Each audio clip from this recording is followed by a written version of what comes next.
গতকাল বিকেলটা একদমই অন্যরকম ছিল।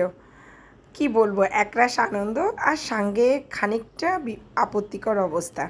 কেন এটা বলছি? নমস্কার, গিন্নির হেসেলে স্বাগত জানাচ্ছি। এই যে দেখছো তোমরা সবাই একে একে উঠছে আমার বাবা, জামাইবাবু, দিদি, বৌদি আর ছানারা। হঠাৎ করে জামাইবাবু ফোন দিয়ে বলছে, তোমাদের বাড়ি ষষ্ঠী করতে আসছি, ঈদের দিনের ঘটনা, বিকালবেলা ক্যামেরা ফোন নিয়ে নিচে নামো। সঙ্গে সঙ্গে আমি গেছি, আমার সঙ্গে আমার হাজব্যান্ড, ছানারাও গেছে। গিয়ে তাদের মোটামুটি রিসিভ করে নিয়ে আসলাম। সঙ্গে এনেছে এক রাশ জিনিসপত্র, ইলিশ মাছ, খাসির মাংস, যাক একে একে সেগুলো দেখাচ্ছি। হঠাৎ করে এই বাসায় কী দিব ভেবে পাচ্ছিলাম না, তাই লেবু দিয়ে চিনি দিয়ে একটু শরবত করে দিয়েছিলাম, লাল চিনি, তাই একটু কালারফুল হয়েছিল। আর বৌদি এনেছে এই যে জামাই ষষ্ঠী, তারা নিজেরা নিজেরা করবে আমার বাসায়, হিসাব করে গিফটও কিনে নিয়েছে। দুই নন্দ ঠাকুর জামাইয়ের জন্য দুই গেঞ্জি নিয়ে আসছে, আমাদের জন্য নিয়ে আসছিল পিসি বাড়ি থেকে ম্যাক্সি পাঠিয়েছিল, যেটা নাইটি, সেই নাইটি নিয়ে আসছিল দিদির জন্য আর আমার জন্য।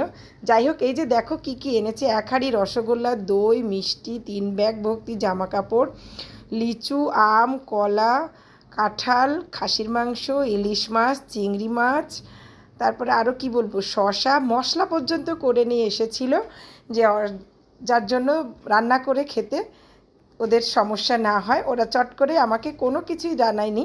আর আমি এই যে সকালবেলা লুচি করেছিলাম, তাই ওকে একটু খেতে দিলাম। দাদার বৌদির একটু ব্যস্ততা ছিল, তাই ওরা একটু সকাল সকাল খেয়ে চলে গেল।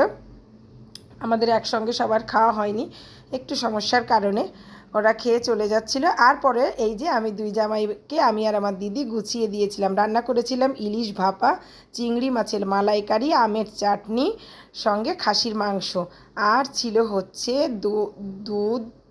দই, মিষ্টি, কোল্ড ড্রিঙ্কস, আইসক্রিম, আর কাঁঠাল, আম, সবগুলোই জামাইবাবু নিয়ে আসছিল।